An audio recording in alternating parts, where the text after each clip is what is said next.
收看11节的感动时刻，第5年了。每每在收集客家最美的意象时，才发现脚下的客家故事最真实。今年我们就沿着客家人的足迹，找寻感动时刻。而今天，让我们造访有客家大道之称的台3线，来一次新竹关西小旅行。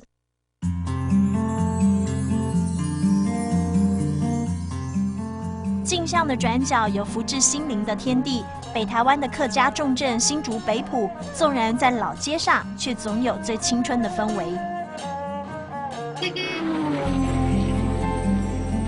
嗨，你好，请坐。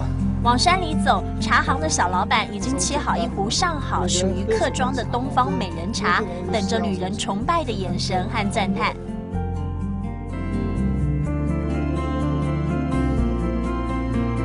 茶香阵阵，往前一看，还有茶菊蛋。我们利用这个茶梗，发挥我们哈干音勤俭的精神，烘焙48小时，然后让它充分吸收了茶叶的香气。原来茶的故事何其多，得有博物馆来慢慢说。日光尾雕，一直到最后的包装，总共11个步骤。 远眺山下那光芒万千，吸引目光；远征世博会的天灯，仿佛承载着众人祝福，冉冉升空。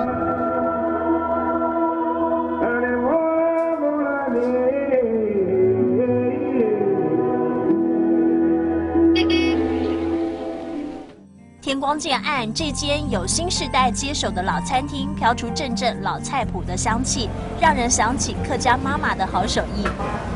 老菜谱炖鸡汤。从俩只开通的是爱了行业最有名的老菜谱猪盖汤哈，来试试看。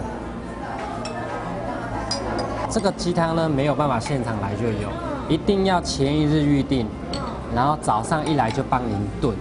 来你喝喝看。对客家的菜肴仿佛有使命感，要让年轻人也都爱。 我们餐厅运用了大量的古董家具、窗花、门片等等，做一个结合，然后带点传统又不失现代。真的爱上了，爱上老菜谱，爱上碰逢茶，一趟小旅行，爱上客家的全部。热闹的旋律迎上老街的律动，停不下的脚步，循着碰风茶香前行。 澎湃的心在天灯底下沉淀，暗许客庄感动时刻永远。